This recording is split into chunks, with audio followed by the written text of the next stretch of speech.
Hello and welcome. I'm Tony Shafi Mahmoud, an AV technician at College of Science, KNUST. I work under Mr. Patrice Vasco Asamoah, the system analyst for College of Science, KNUST. I'm also a certified Estron AV associate and a certified Estron control specialist. In this series, I'll be guiding you through our AV system, sharing valuable tips, and helping you get the most out of our technology for an enhanced learning experience. So what is AV? AV simply means audiovisual, but in our setting, when we speak about AV, we are talking about how to integrate audio, integrate video, presentation, slides, and then to be able to stream. So basically, that is what we are talking about when we talk about AV here. So why the AV project? Okay, so before we even talk about that, we can all bear witness that most students who come to class, those who sit at the back always complain that they can't hear the lecturer, they can't see the lecturer. And whatever that is happening in the front, they are not in the know about it. So yes, one of the main issues that the audiovisual is trying to solve is to help students who are, irrespective of where you are sitting, whether you are in front or you are at the back, you should be able to hear the lecturer clearly, you should be able to see him, and you should be able to see whatever the lecturer is doing. Another thing too that the audiovisual is trying to solve is, let's say a class is about 400, but the maximum number of students a class can hold is 250. How would the lecturer be able to lecture the students at once? Yes, the audiovisual is actually here just to solve that problem too.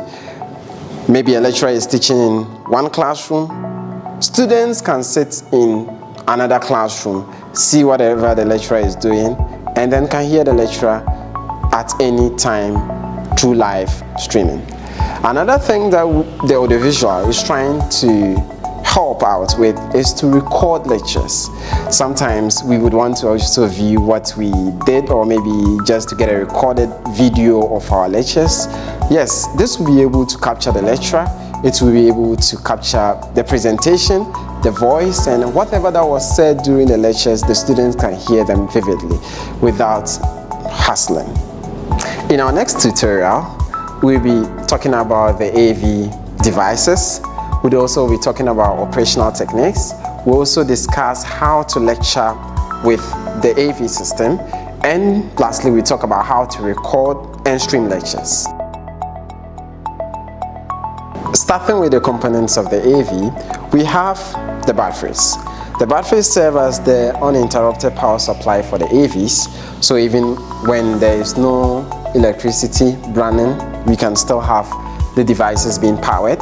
From there, we have the breaker. That is the battery breaker. This is the inverter breaker. And then we also have the DB breaker. Now, from that part, we have this component, which is the inverter component. This is the main distribution board of the AV. And then we have the changeover. So these are the main power components of the AV. Another component of the visual is the network switch and rack.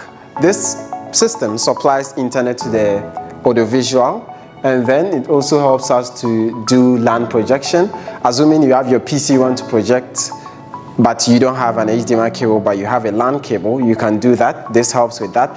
If it also comes to streaming whatever the lectures from one location to another location, yes, this component also helps with that.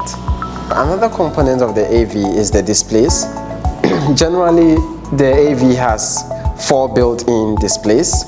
The first display is the podium display, which comes in the form of a tablet-like display. Yes, the second display we have is the projector display. Yes, with the projector displays, from there we also have 2 TV displays. Another component of the audiovisual is the audio component of it. With the audio components, we have a podium microphone, just like this. And then we also have the speakers. We also have a lapel microphone, which is actually not included because almost every lecturer in College of Science is given one. So another component of the AV system is the streaming media processors. As you can see, Yes, we have the S-Tron SMP for media processing. We also have the S-Tron power amplifier. We also have a system unit here that is acting as the system unit of the podium. In the auditorium setup, you would have a DMP included in these devices. We also have an extension board just to power the components. Another component of the AV is the stylus pen. It comes with a pen nib and a holder. Yes, the stylus pen is used to control slides, that's for slides control. It's also used as a general control for the PC inside. Another thing that is also used for is for general writing, so that students can see whatever the lecturer is writing on the projector. With the stylus pen, it also has a pen holder. This holder doesn't just act as a holder, but it also contains pen nibs. Yes, when I open it this way, you would see a variety of pen nibs. So anytime that this is maybe eaten up, you can change any of the pen nibs so that you'll be comfortable writing and using the stylus pen. Yes, another component of the audiovisual is the camera. What the camera does is that it captures the presenter or whoever that is speaking at the podium. And in fact, it's also equipped with a tracker. So whilst the presenter is moving from one place to another, you would see that the camera turns. For a classroom setup, we only have one camera that is just capturing the presenter. But for the auditorium setups, we have two cameras, one capturing the audience and another one capturing the presenter. Yes, so the camera feed would be captured together with the presentation. So in the case of recording, you could have both screens. That is, you could see the presenter at the same time, see the slides and whatever that was happening. To operate the audiovisual system, the first thing you need to do is to power up the system. To power the system, just come to the battery breaker, move it up, move the inverter breaker up, and also move the DB breaker up. Check at the right hand side of the inverter, there is a power button there, then you put it on. For the changeover, you don't have to actually do anything here because it's set to take power from the battery, so that when the main source of electricity is out, the systems will still run. Then from there you come to the podium, then you turn the extension on. Then from there you now look at the main podium system. There is a power button here, then you put that one on too. Then also check inside the podium, there is a system unit, you put the system unit on. Yes, then you can now open the podium. From there you'd see that the screen is coming up. Then you open the keyboard side, it contains the projector remote, so you put the projector on. Then you also have the TV remotes, then you put them on, and basically the system is up. After turning on the system, as we said, the audiovisual enables you to use your own PC or even use the podium PC. So when you put it on, you need to select the source. Where do you want the source input to be? Do you want it to display your own PC, or you want it to display the content of the podium PC? So what you do is that you need to look at this path of the S-Tron SMP. You would see these buttons labeled 1, 2, 3, 4, and 5. 1 is the internal PC as source. That means you want to see whatever you want on the projector, whatever you want to see to be the internal PC. Now 2 means the external PC or the PC that you brought. That is 2. That is to select the source 2. Now 3 is for composite input, which is not yet configured, so you don't have to worry about that. The 4 is camera input. So it's able to show whatever the camera is viewing. That is for 4. And 5.2 is for SDI inputs, but that is not also configured, so you don't have to worry yourself. The most important buttons here are 1, 2, and 4. 1 for built-in PC of the podium, 2 for your external PC, 4 for camera. So whichever buttons you select would display them. Now you could see currently it's on 1 and 4. It means that we are displaying the presentation, that is the inner PC as source, and 4 the camera as source. Let's say you've started lectures and you want to speak into the podium microphone, or you want to use the podium microphone, what you do is that just pull the podium microphone up, then you press the power button here. This red light coming up would indicate that it's on. So you just have to speak into it so that everyone can hear you. Again, sometimes we might not be comfortable using the podium microphone because some of us, when we are lecturing, we would like to be mobile in our lectures. So you have to use the lapel microphone. For you to use the lapel microphone, this is a 3.5 millimeter aux. And then the best thing for you to do is that you need to get this, which is a 6.3 mm. It comes with the lapel, so you just have to fix this inside it.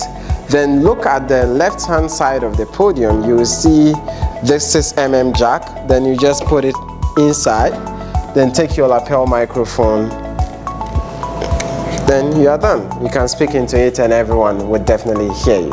When you're about to start lectures, maybe how flat the screen is, you might not be comfortable with lecturing with how flat it is. So what you need to do is that there is a button here which is used to lift the screen up or down. So yes, to lift it up, just press and hold. You'd see that it keeps moving. Whenever it reaches the height you feel like you're okay with, just leave it, and that's it. It will remain there. If you want to send it back to, you just have to press on this, and then you send it back to the level that you feel like you are comfortable working in it, and that's it. So let's assume when you are done with setting up how high or low you want the podium screen to be, then that's it. You can use the mouse here, it's located here, so you come for your normal navigations and whatever you have. There is also a podium keyboard here. It also has the remote here, so whenever you want to use input or whatever, you can use this.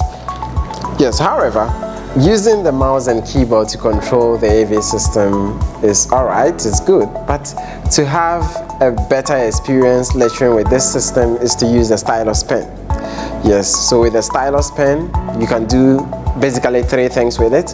One is for the normal operation of the PC, opening folders, navigating from one part to another. Another usage is to write. Maybe you want to write on the tablet so that students can see it on a projector. You could use the stylus pen.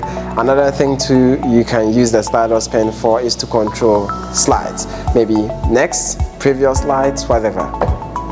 For a live demonstration of how the stylus pen works, first for general control of the PC, just tap to open whatever you want to do. Maybe to open a folder, double tap. Normally just the gestures we know, right? So yes, to write with a stylus pen, you can use any software of your choice, but currently we have Microsoft Paint, and we also have Microsoft OneNote. So with Paint, to just get Paint, you just go to the start button and type Paint. You would see it appear, then you select it. Yeah, with Paint you can now start writing, and then everyone can see you.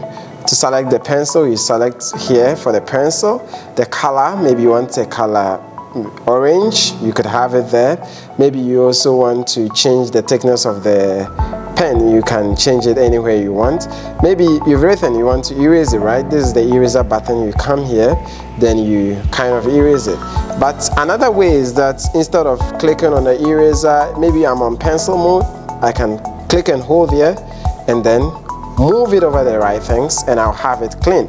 Maybe I'm not interested in using Paint, I want to use OneNote because this enables me to use my slides at the same time, be able to use the stylus pen, write notes side by side together with slides. So assuming I have this presentation and I want to write on this side, I can just keep writing for them to see.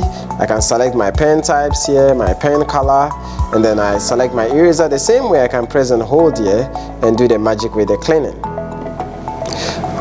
Another way is that maybe you are in a slide. Let's say, let's open up any slides that we find in this PC.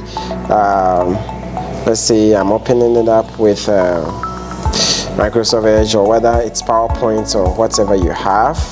And then maybe we've sent it to presentation mode. How do I use the stylus pen to maybe go to the next or previous.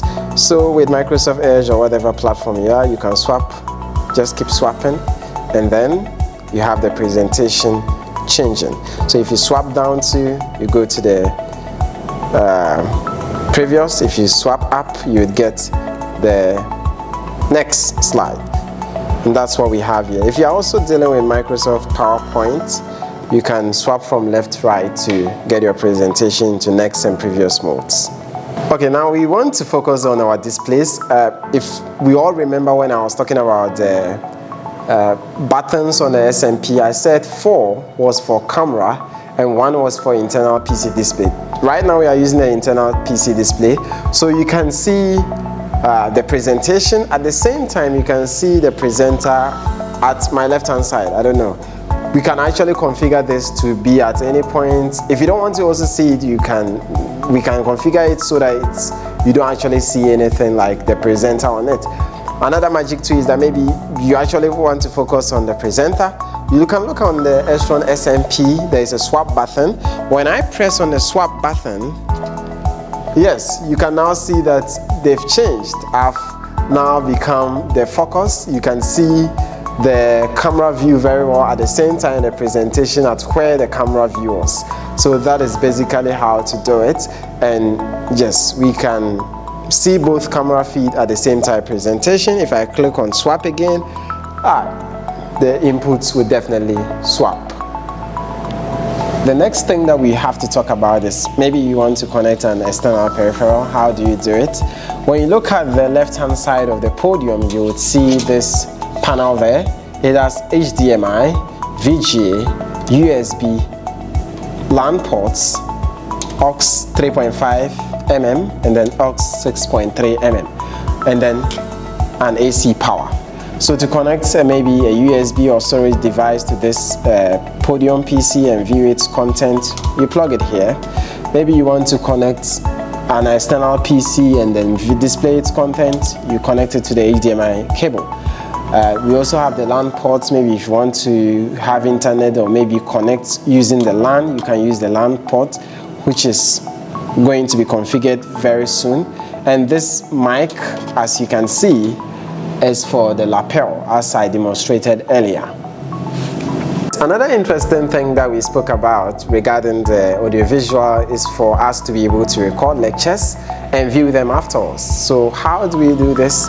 Yes, I would take us through a step-by-step guide on how to record lectures and view them afterwards. Okay, so looking at the Estron SMP, we have 4 buttons here.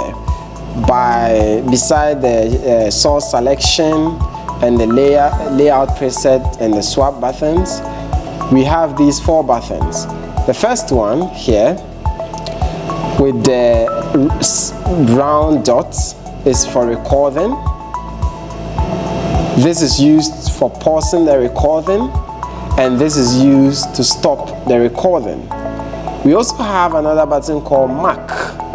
Actually, this is used to set a chapter mark. Let's say you are done with chapter 1 and you want to insert a chapter mark there, you press on it, it would insert chapter 1 for you. And maybe the next chapter you've read chapter 2, you want to show that it's the end of a chapter, you press on the mark. So let's demonstrate this in action. So let's say I want to record, I would press on this. Immediately it starts to record, I'll see this red light showing that it's recording. So it keeps recording, and if I want to pause it, I press here, it shows that it's being paused. If I want to continue recording, I do this. Now, assuming I'm done with chapter 1 and I'm going to chapter 2, I need to insert a chapter marker. So I'll press on this. You would see that it will change momentarily and then come back to normally. It will tell us that it has inserted a chapter. Then maybe we've read chapter 2 again and we want to insert a chapter mark. We press here and then that's it. We have a chapter 2 being marked. Then after that, when we are done with everything, we just have to press here as stop. Yes, with the recorded videos, we could get them inside the Estron SMP, which the technical guys will definitely help out with it.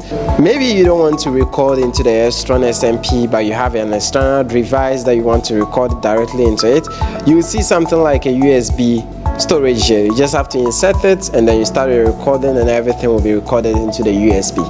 Yes, apart from that, maybe you don't want to, you are lecturing, you don't have to be opening the down part, maybe your camera view will be distorted. When you check this top part of the podium, you would see this red panel with buttons there. It just corresponds to what we saw: record, stop recording, pause, and a chapter marker, and then the USB storage. So whilst you are just standing and lecturing, you can do everything on this panel. Finally, we've come to the end of our tutorial session. I want to say a very big thank you to each and everyone for staying with us from the beginning to the end. There are more courses that would come our way when there's an upgrade or a change to any of these operations that we just spoke about. Thank you and have a nice day.